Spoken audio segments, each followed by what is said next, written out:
এই মুহূর্তে আমরা সরাসরি যুক্ত আছি বিমানবন্দর থেকে। সেখানে বাংলাদেশ ফুটবল দল যাচ্ছে ভারতে, শিলংয়ের উদ্দেশ্যে রওনা হবে আর কিছুক্ষণের মধ্যেই।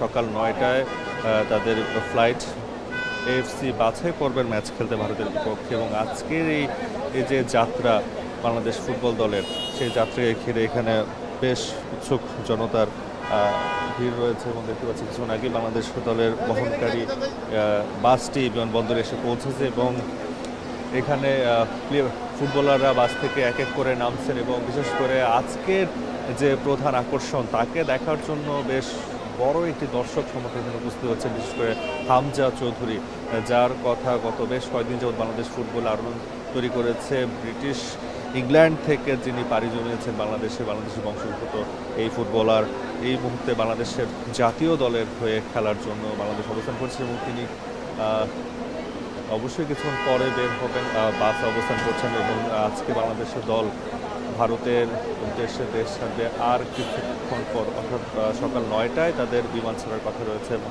কলকাতা হয়ে গৌহাটি দিয়ে তারা বাংলাদেশ ফুটবল দল শিলংয়ের উদ্দেশ্যে রওনা করবে। এবং শিলংয়ে বাংলাদেশের ম্যাচে রয়েছে 25 মার্চ ভারতের বিপক্ষে। সেই ম্যাচে এফসি এশিয়ান কাপ বাছাই পর্বের সেই ম্যাচ খেলতে বাংলাদেশ দলের যাত্রা। এবং সেই ম্যাচকে ঘিরে অনেক বড় ভক্ত সমর্থকদের প্রত্যাশা রয়েছে, কারণ বাংলাদেশের এখন পর্যন্ত বাংলাদেশের ফুটবলের যে অবস্থা, সেই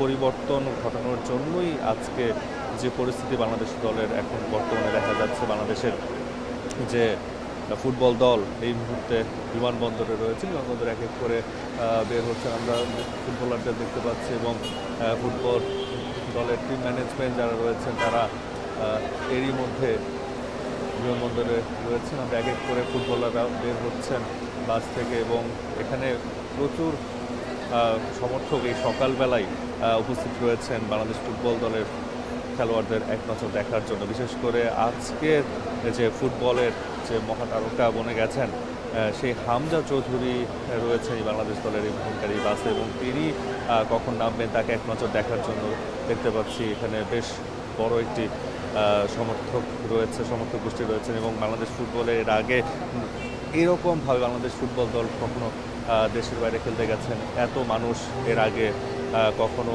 বেশ অনেক বছর যাবতই দেখা যাচ্ছে না। বেশ অনেকদিন পরে এরকম ভক্ত দেখা যাচ্ছে বাংলাদেশ ফুটবল দলের জন্য। এবং শুভকামনা জানানোর জন্য অনেকে এসেছেন। আমরা দেখতে পাচ্ছি জামাল ভুঁইয়াকে রয়েছে, জামাল ভুঁইয়া সমর্থকদের শুভেচ্ছার জবাব দিচ্ছেন জামাল ভুঁইয়াকে আমরা দেখছি। এবং এরপরে আমরা দেখছি তপু বর্মন, তিনি বাস থেকে নেমে বিমানবন্দরের ভিতরে ঢুকছেন। তপু বর্মন বাংলাদেশ দলের ফুটবলার, ডিফেন্ডার। এবং তারিক কাজীকে এর আগে আমরা দেখেছি, বিশেষ করে যে বিষয়টা নিয়ে কয়েকদিন আগে বা গতকালকে যে ফাহামিদুলের যে বিষয়টা রয়েছে, সেই বিষয়টা অনেকটা উপেক্ষা করেই এখন আমরা দেখছি যে এখানে দেখতে পাচ্ছি কথা বলবেন গণমাধ্যমের সাথে। এখানে আমরা একটু গণমাধ্যমের সাথে কথা বলবেন দেখতে পাচ্ছি তপু বর্মন সেখানে রয়েছেন। আমরা যদি শুনতে চাই তিনি কি বলেন, তপু বর্মন আমরা দেখতে পাচ্ছি বাংলাদেশ দলের ডিফেন্ডার তপু বর্মন, তিনি গণমাধ্যমের সাথে কথা বলবেন যাওয়ার আগে। কিছুক্ষণ পরই বাংলাদেশ দলের আমরা দেখতে পাচ্ছি, আমরা শুনবো তিনি কি বলেন।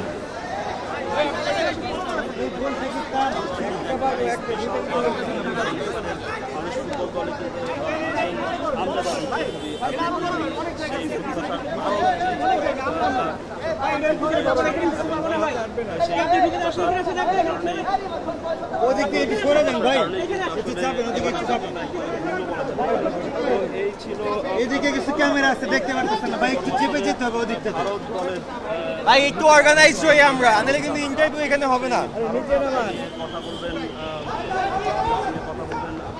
রেডি গেলাম।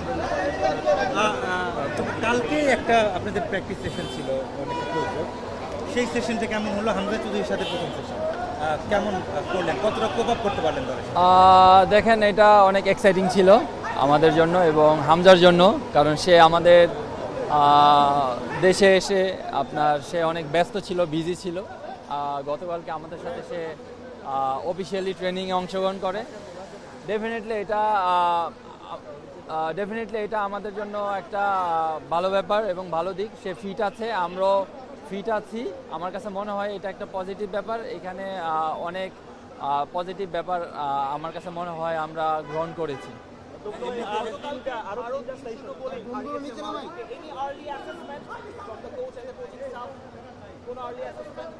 না না না না না, এখন পর্যন্ত আমরা ওইটা নিয়ে কোনো ডিসকাশন করিনি, কোচেও করিনি আমাদের সাথে।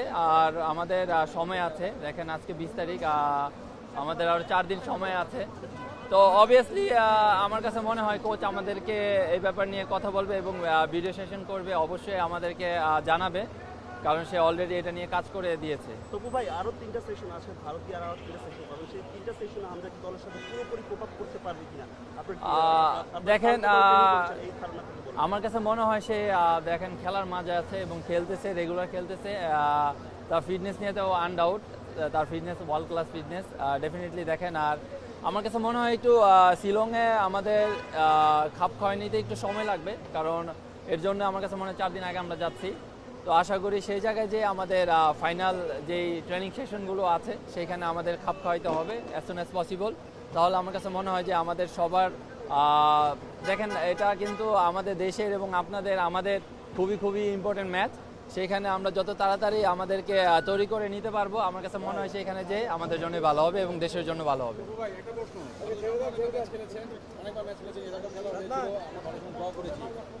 এইবারের খেলার যে মিশনটা বা লক্ষ্যটা সবসময় একটা নতুন হাইপ কাজ করছে, কেমন উপভোগ করছেন? সবচেয়ে বড় ব্যাপার হলো দেখেন, যখন ফিকচারটা এশিয়া কাপ কোয়ালিফায়ার রেডি হয় তখন আমরা জানতে পারি যে ইন্ডিয়ার সাথে আমাদের খেলা এবং ফার্স্ট ম্যাচ, এবং আমাদের ট্রেনিং ক্যাম্পটাও শুরু হয় অনেক আর্লি এবং অনেক সময় নিয়ে। এর জন্য দেখেন আমাদের প্রিপারেশন বলেন এবং আমাদের মেন্টাল টাফনেস বলেন এবং আমাদের চিন্তাধারা বলেন টোটালি ডিফারেন্ট। এটাই আমার কাছে মনে হয় বড় ব্যাপার, এবং আমাদের চিন্তা ভাবনা হলো উইনিং মেন্টালিটি। তো এইভাবেই আমরা আগাচ্ছি এবং এইভাবেই আমরা খেলতে যাচ্ছি। তো আশা করি আপনাদের দোয়াটা অনেক ইম্পর্টেন্ট, আমাদের জন্য আপনারা দোয়া করবেন। Thank you so much.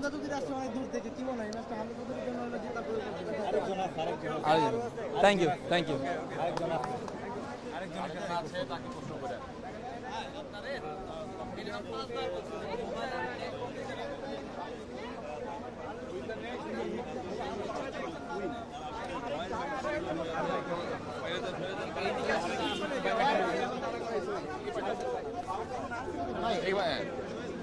চলবে আর পিছনে ডিজাইন, এলিগেন্স, বিউটি, সেরা পণ্য সবার জন্য জেভিকো।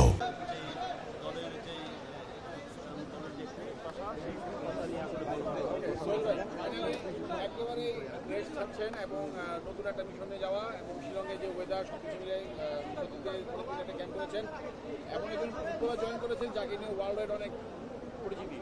সব কিছু মিলে আসলে দলের অবস্থাটা এবং ঠিক এখন থেকে মেন্টালিটিটা আসলে কোন লেভেলে আছে যে আমরা ভারতের সঙ্গে ম্যাচ খেলেছি এবং আরেকটা ম্যাচ খেলে যাচ্ছি, অতীতের পরিসংখ্যান অতীতের সাফল্য সব কিছু পাশ কাটিয়ে এবারে মিশনটা কেমন হবে?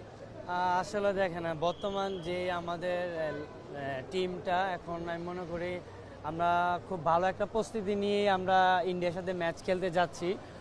সৌদি আরবে খুব ভালো আমাদের একটা প্র্যাকটিস সেশন ছিল। সো আমি মনে করি ওভারঅল যেহেতু নতুন করে টিমে জয়েন করছে হামজা চৌধুরী, সো অবশ্যই একটা বাড়তি একটা আমাদের টিমের একটা যে বর্তমান টিমের যে কন্ডিশন, আমি মনে করি আমরা একটা ভালো একটা রেজাল্ট করতে পারবো।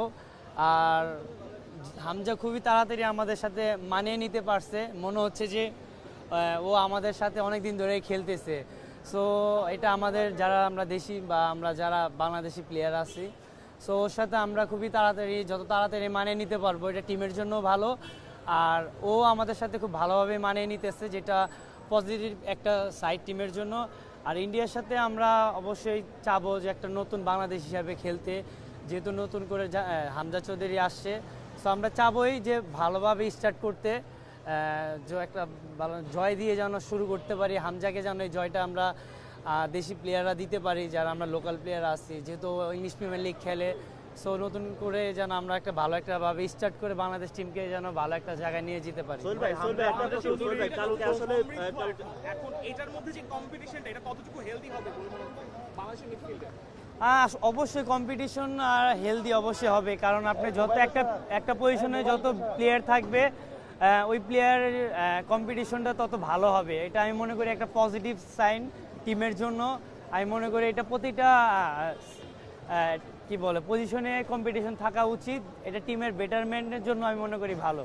সোহেল ভাই ড্রেসিং রুমে কালকে হামজার সাথে ড্রেসিং রুম শেয়ার করেছেন প্রথমবার, কি কথা হলো এবং এনভায়রনমেন্টটা কেমন ছিল? আগের থেকে নিশ্চয়ই বেটার কিংবা জয়ফুল ছিল? আসলে ভিন্ন কিছু আর কি? ড্রেসিং রুমের এনভায়রনমেন্টটা অবশ্যই ভালো ছিল, কারণ আপনি একটু আগেই বললাম যে ও আমাদের সাথে খুব ইজিলি মানিয়ে নিতে পারছে, যেটা একটা টিমের জন্য আমি মনে করি একটা পজিটিভ সাইন। আর নর্মালি ও অনেক দিন মানে কখনো বাংলাদেশে আসেনি বা বাংলাদেশ হয়ে খেলেনি। সো আমি মনে করি ভালো একটা টিম বন্ডিং হিসেবে আমরা ভালো কিছু করতে পারবো। টিমম্যান আপনি কি বলতেছেন? অবশ্যই দেখেন, ও এত বড় টপ প্লেয়ার, ওর মধ্যে ওই জিনিসটা নাই যে ও একটা বড় লেভেলে খেলে দেন আমাদের সাথে খেলতেছে। ওর মধ্যেই এই জিনিসটা কাজ করতেছে না যে আমাদেরকে ইগনোর করবে বা ওরকম। তো আমি মনে করি খুব একটা ভালো মনের মানুষ, যেটা আমি মনে করি আসলে একটা প্রত্যেকটা মানুষের থাকা উচিত। বারবার বলছেন হামজা চৌধুরী আপনাদের সাথে মানিয়ে নিচ্ছিল, আপনাদের আসলে স্ট্র্যাটেজিটা কি বা হামজার ফুটবলের সাথে আপনারা কিভাবে অ্যাডজাস্ট করলেন? আসলে দেখেন, ফুটবল জিনিসটা তো কোচের প্ল্যানিং অনুযায়ী আমরা খেলি। সো আমরা চেষ্টা করব কোচের প্ল্যানিং অনুযায়ী খেলার জন্য, আর হামজাও চাবে যে কোচ যেভাবে চায় ওভাবেই খেলতে। সো ফুটবলের ভাষা ওভারঅল ধরতে গেলে একটাই। সো ও যেটা কোচ বলবে ওইটা করবে, আর আমরাও কোচ যেটা বলবো ওইটাই করবো। আর জি দেখেন, হামজা বাংলাদেশে আসছে, এটা বাংলাদেশের ফুটবলের জন্য খুবই একটা পজিটিভ সাইন। দেশের ফুটবলের যে একটা নতুন করে একটা জাগরণ সৃষ্টি হয়েছে যেটা হামজা চৌধুরী আসার পর, এটা আমি মনে করি এটা ফুটবলের ফিউচারের জন্য ভালো। কারণ ওকে দেখে বা আরও যারা সামনের দিকে ফুটবল খেলবে, তাই মনে করি বাংলাদেশের ফিউচার অনেক ভালো। হামজা চৌধুরীকে দেখে বাংলাদেশের অনেক প্লেয়াররাই উৎসাহ পাবে যে সামনে যেন ফুটবল খেলতে আসছে এরকম।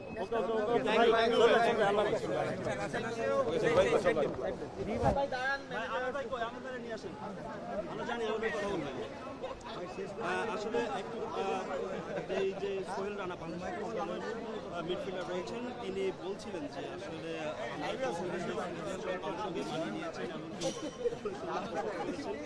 দিনের সমর্থন যারা আমরা তাদেরকে দেখে যাচ্ছেন, তিনি আসলে একটা রিটায়ার্ডের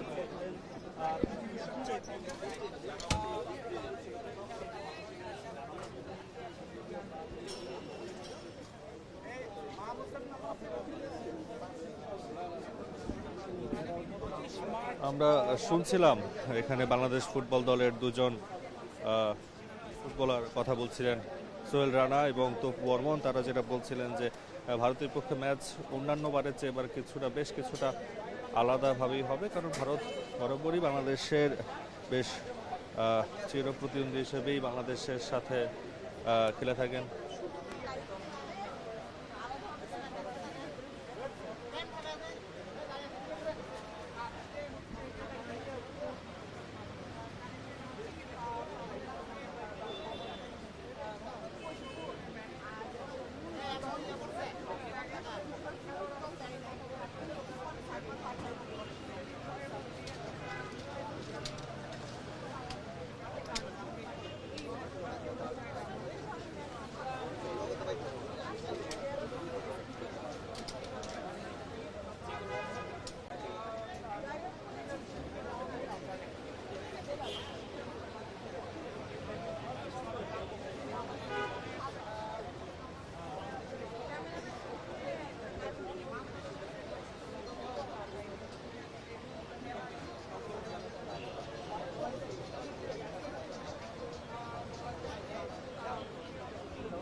আমরা এই মুহূর্তে বিমানবন্দরে অবস্থান করছি। বিমানবন্দরে আমরা এই মুহূর্তে অবস্থান করছি এবং বিমানবন্দরে বাংলাদেশ ফুটবল দলের খেলোয়াড় ইতিমধ্যেই বিমানবন্দরের ভিতরে প্রবেশ করেছেন এবং একে একে দেখতে পেয়েছি আমরা সবার প্রথমেই বাংলাদেশ দলের যে সবচেয়ে বড় তারকা এই মুহূর্তে হামজা চৌধুরী, তিনি প্রবেশ করেছেন। বাংলাদেশ দলের ভারত যাত্রা আর কিছুক্ষণ পরেই বাংলাদেশ রওনা করবেন ভারতের উদ্দেশ্যে এবং সকাল 9টায় বাংলাদেশ বিমানবন্দরের সকাল 9টায় বাংলাদেশ দলের ফ্লাইট রয়েছে এবং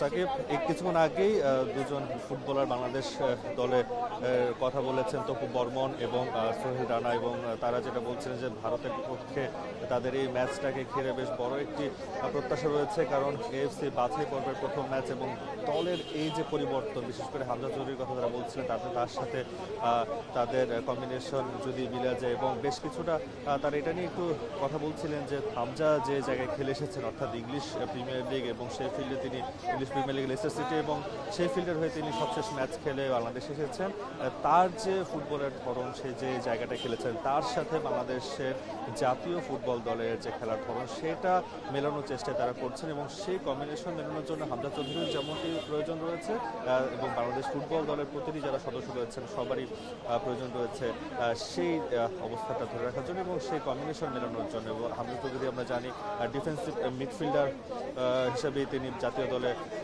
এবং এর আগে তিনি খেলেছেন ক্লাব পর্যায়ে এবং বাংলাদেশ দলে তিনি কোন পজিশনে খেলবেন সেটা এখনো পর্যন্ত কোচ হ্যাভিয়ার ক্যাবরেরা গতকালকে নিশ্চিত করেনি এবং তাকে কোন পজিশনে খেলবে, যদিও ধারণা করা হচ্ছে বল মেকিং পজিশন অর্থাৎ মিডফিল্ডে তিনি খেলবেন। মিডফিল্ডে তিনি খেলে বাংলাদেশ দলের গোল করানোর জন্য যে চেষ্টা তিনি সেটা করবে সেটা প্রত্যাশা করেন। বাংলাদেশ দলের মিডফিল্ড থেকে বল যোগান দিয়ে গোল করানো সেই জায়গাটা বেশ অনেকদিন যাবতই আমরা দেখতে পাচ্ছি, কিন্তু শূন্যতা রয়েছে সেই জায়গাটাই হামজা চৌধুরীকে একটি বড় রোল প্লে করার সম্ভাবনা রয়েছে এবং যেহেতু তিনি রাইট ব্যাক এবং ডিফেন্সিভ মিডফিল্ডে খেলে সেই জায়গা থেকে কিছুটা উপরে বাংলাদেশ জাতীয় দলের হয়ে খেলার সম্ভাবনা রয়েছে এবং বাংলাদেশ দলের এই যে 25 তারিখের ম্যাচ রয়েছে, 25 তারিখের ম্যাচ খেলে হামজা চৌধুরী আগামী 29 তারিখে বাংলাদেশের যে তিনি শেফিল্ডে আরেকটি ম্যাচ রয়েছে সেজন্য বাংলাদেশ দলের হয়ে তিনি হয়তো বা 25 তারিখে ম্যাচ খেলে তিনি চলে যাওয়ার সম্ভাবনা রয়েছে। বাংলাদেশ দলে তিনি যোগ দিয়েছেন গত পরশুদিন, তিনি সিলেটে এসেছেন এবং সিলেটে যে বাংলাদেশ যে ফুটবল সমর্থক এবং সিলেট পাশে যারা রয়েছেন তাদের যে অভ্যর্থনা সেটা এবং সেই অভ্যর্থনা তিনি খুব উপভোগ করেছেন এবং সে উপভোগ শেষ করে তিনি গতকালকে ঢাকায় এসে গত পরশু দিন তিনি ঢাকায় এসে পৌঁছেছেন এবং ঢাকায় এসে গতকালকে তিনি গত রাতে কিংস অ্যারেনায় প্রথমবারের মতো জাতীয় দলের সাথে অনুশীলন করেছেন কোচ হাভিয়ার ক্যাবরেরার অধীনে এবং কোচের অধীনে তিনি অনুশীলন করে যেটা আজকে তিনি গেছেন এবং আমরা জানি 25 তারিখের ম্যাচের আগে শিলংয়েও কয়েকদিন তার অনুশীলন করবে এবং শিলংয়ের যে আবহাওয়া রয়েছে সেই আবহাওয়া নিয়েও কথা বলছিলেন কিছুক্ষণ আগে যে দুই ফুটবলার কথা বলছিলেন তারা সেই আবহাওয়া নিয়েও কথা বলছিলেন এবং শিলংয়ের যে ওয়েদার এখন বর্তমানে, এর আগেও বাংলাদেশ শিলংয়ে ম্যাচ খেলেছেন কিন্তু তখন যে ওয়েদার ছিল এখন একদম পুরোপুরি ওয়েদার পরিবর্তন হয়ে গেছে, কারণ এখন আগের মতো সেই ঠান্ডা অবস্থানটা নেই, আবহাওয়াটা পরিবর্তন হয়েছে এবং 15-16 ডিগ্রি তাপমাত্রায় বাংলাদেশের বর্তমানে বাংলাদেশ দলের আবহাওয়া নিয়েও তেমন একটি শঙ্কা নেই। কিছুদিন আগেই বাংলাদেশে তারা অনুসরণ করেছে এবং বাংলাদেশ ফুটবল দল আমরা দেখেছি সৌদি আরব থেকে অনুশীলন ক্যাম্প করে তারা বাংলাদেশে এসেছে এবং যে বিষয়টা সৌদি আরব থেকে ফেরার পর সবচেয়ে বেশি আলোচনা ছিল হামজা চৌধুরীর পাশাপাশি ফাহমিদুলকে দলে না নেওয়ার ব্যাপারে এবং গতকালকে সেটা নিশ্চিত করা গেছে ভারতের বিপক্ষে ম্যাচটাতে ফাহমিদুল হয়তো খেলবেন না এবং ফাহমিদুল পরবর্তী সময় ভারতের বিপক্ষে তিনি ম্যাচ না খেলে ভারতের বিপক্ষে তিনি ম্যাচ যদি না খেলেন পরবর্তী সময়ে তিনি আবারও জাতীয় দলের রাডারে আসবেন কিনা সেটা নিশ্চিতভাবে না বলা গেল। বয়সভিত্তিক দলে ফাহমিদুলকে নেওয়ার একটা কথা বলছেন কোচ হাভিয়ার ক্যাবরেরা, কারণ যেহেতু তার বয়স 18 বছরে তিনি বয়সভিত্তিক দল যেটা আছে অনূর্ধ্ব-19 অনূর্ধ্ব-18 সেই বাংলাদেশ দলে তিনি হয়তো বা প্রতিনিধিত্ব করার একটি সম্ভাবনা রয়েছে এবং বিশেষ করে আজকে আমরা দেখতে পাচ্ছি এখানে ব্যাপক ফুটবল ভক্তদের একটি ভিড় রয়েছে, কারণ বাংলাদেশ ফুটবলে নতুনভাবে জাগরণ তৈরির একটা সম্ভাবনা তৈরি হয়েছে, কারণ এর আগে বাংলাদেশের মানুষ বা বাংলাদেশের যারা ফুটবল ভক্ত রয়েছে বাংলাদেশকে বিদায় দিতে অনেকদিন যাবতীয় এত ভক্ত সমর্থক চোখে পড়েনি। আজকে বিমানবন্দরে বাংলাদেশ দলকে যে পরিমাণ ভক্ত সমর্থকরা বিদায় দিতে এসেছেন, সকাল 9টায় বাংলাদেশ দলের ফ্লাইট ইতিমধ্যেই তারা বিমানবন্দরের ভিতরে ঢুকে গেছেন এবং সেখানে কার্যক্রম শেষ করে সকাল 9টায় তারা কলকাতার উদ্দেশ্যে রওনা হবেন এবং কলকাতা থেকে সেখান থেকে গুয়াহাটি হয়ে তারা শিলংয়ে পৌঁছানোর কথা রয়েছে। এবং 25 মার্চ ভারতের বিপক্ষে এফসি এশিয়ান কাপ বাছাই পর্বের ম্যাচ রয়েছে এবং সেই ম্যাচকে ঘিরেই বাংলাদেশের যত প্রত্যাশা। এবং আরেকটা কথা বলে রাখতে চাই, ভারত এরই মধ্যেই 19 তারিখে মালদ্বীপের প্রতিটি ম্যাচ খেলেছেন, সেখানে বড় ব্যবধানে তারা জয় পেয়েছে। তো সাকিব, এই ছিল আমার কাছে বিমানবন্দর থেকে বাংলাদেশ ফুটবল দলের ভারত যাত্রার সবশেষ।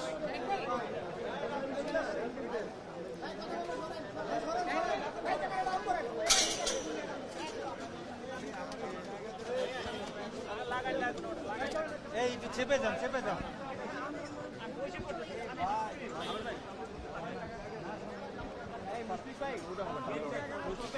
রেডি আবির ভাই, দলের অবস্থা সম্পর্কে বলবেন, এখন পর্যন্ত কি অবস্থা আছে, কোনো ইনজুরি কনসার্ন আছে কিনা? না, এখন পর্যন্ত কোনো ইনজুরি নাই।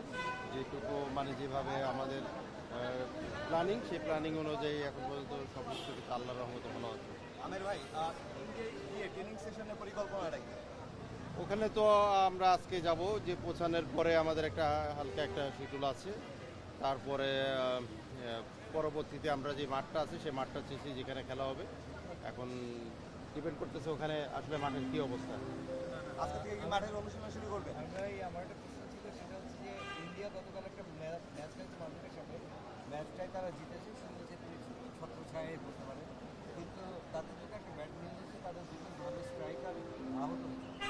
তো এই যে তাদের আহত হয়ে যাওয়া, সুনিশ্চিত ফেরত আসা, এই বিষয়গুলো নিয়ে কি আসলে আপনার কোচিং স্টাফের মধ্যে আলোচনা হচ্ছে? এই বিষয়গুলো কীভাবে নিচ্ছে আমাদের কোচিংরা? অ্যাকচুয়ালি প্রতিপক্ষ যেই থাকুক না কেন, সেটা নিয়ে তো সবসময় একটা প্ল্যানিং থাকেই। এখন এটা যে পার্ট অফ এ গেম, যেটা আপনার একটা ইনজুরি থাকবে, কিন্তু এই ইনজুরি যেটা থাকে সেটা কিন্তু ইনজুরির পরবর্তী যে প্লেয়াররা থাকে একটা ন্যাশনাল টিমের, সে কিন্তু আপনার 18-20 প্লেয়ারই থাকে, সমান প্লেয়ারই থাকে। আমি মনে করি যে এটার আমাদের যে প্ল্যান আছে, যে কোচিং যেভাবে প্ল্যান করছে, সেই প্ল্যান অনুযায়ী আমাদের খেলার ধরন থাকবে। আমরা যে বাড়তি আমাদের যে প্লেয়ারদের একটা আশা, এবং সবাই যে আমরা একটা ফিল করছি, আমরা অনেকেই অনেকবার আসছি, কিন্তু এইবার আমাদের সাথে যে হামজা আসাতে আমাদের আপনারাই দেখছেন অ্যাটমসফিয়ার কিন্তু অলমোস্ট সব চেঞ্জ। তো আমি মনে করি সেই জিনিসটাকে আমাদের কিন্তু একটা বাড়তি উদ্দীপনা যোগাচ্ছে। আমার মনে হয় এটা যে ইনশাল্লাহ আমাদের একটা ভালো রেজাল্ট হবে। হামজার ব্যাপারে আসলে হামজার ইনক্লুশনের পর টিমটা আসলে কেমন দেখছেন? কালকে তো বললো এক কথা বা প্লেয়ারদের এখন মনোভাবটা কেমন?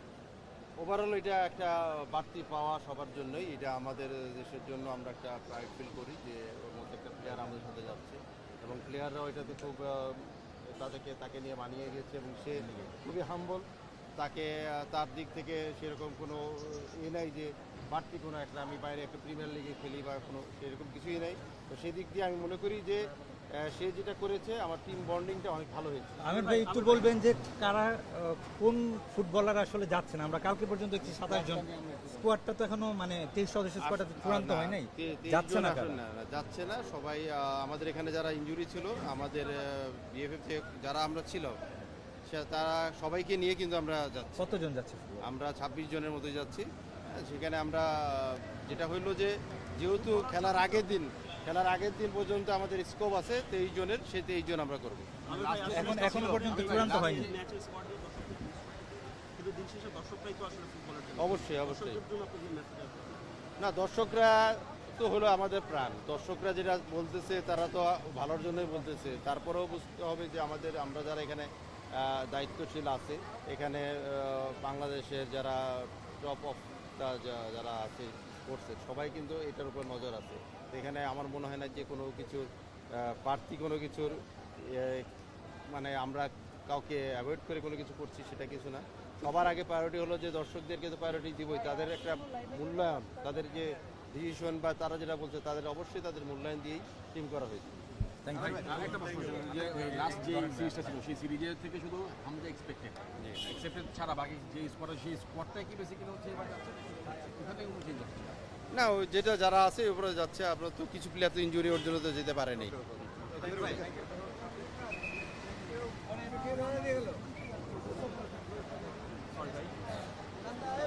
আমরা শুনছিলাম বাংলাদেশ দলের ম্যানেজার আমির খান, তিনি কথা বলছেন বাংলাদেশ দলের স্কোয়াড এখনো পর্যন্ত ঘোষণা করেনি, যে স্কোয়াডটি ভারতের বিপক্ষে খেলবে বা যে একাদশটি ভারতের বিপক্ষে নামাবে সে একাদশের জন্য নির্বাচিত যে স্কোয়াড, সেই স্কোয়াড এখনো পর্যন্ত বাংলাদেশ বাফুফে ফুটবল ফেডারেশন তারা ঘোষণা করেনি, সেটা নিয়ে কথা বলছেন। এবং দলে বেশ কিছু ইনজুরি রয়েছে এবং সেই ইনজুরির কথা তিনি বলছিলেন। 26 জনের স্কোয়াড নিয়ে বাংলাদেশ দল সে যাত্রা করেছে, সেখানে ভারতে গিয়ে হয়তো বা 23 জনের স্কোয়াড তারা ঘোষণা করবেন, সেই কথাটি বলছিলেন ম্যানেজার। তো আমরা দেখছিলাম বাংলাদেশ দলের যে ফুটবল যে যাত্রা ভারতের উদ্দেশ্যে, সেই যাত্রার আমরা দেখছিলাম। এবং বাংলাদেশ দল 25 তারিখ ভারতের বিপক্ষে ম্যাচ খেলবে এবং সেই ম্যাচ খেলার উদ্দেশ্যে আর কিছুক্ষণ পরেই শিলংয়ের উদ্দেশ্যে রওনা হবে বাংলাদেশ ফুটবল দল। এবং বাংলাদেশ ফুটবল দলের শুভকামনা জানাতে এখানে বেশ গণমাধ্যম থেকে শুরু করে ভক্ত সমর্থকদের বেশ অনেকটা ভিড় ছিল। এবং আমরা শুনছিলাম তো বর্মন এবং সোহেল রানার কথা, তারা বলছিলেন বাংলাদেশ দলের এবারের প্রত্যাশাটা কেমন। ভারতের বিপক্ষে ম্যাচটা অন্যবারের চেয়ে বেশ অনেকটা আলাদা, কারণ কি খুব স্বাভাবিকভাবে স্পষ্ট, কারণ হামজা চৌধুরী দলের সাথে যুক্ত হয়েছেন এবং তার কথাই সবাই বলছিলেন তার সাথে অ্যাডজাস্টমেন্ট, তার সাথে কীভাবে বন্ডিং তৈরি করে বাংলাদেশ দলে একটি ভালো ফলাফল নিয়ে আসা যাবে, সেই বিষয়টি ফুটবলাররা বলছিলেন। তো দর্শক, এ ছিল আমার কাছে বাংলাদেশ দলের যে ফুটবল যাত্রা ভারতের উদ্দেশ্যে, সে বিষয়ে বিমানবন্দর থেকে সব শেষ।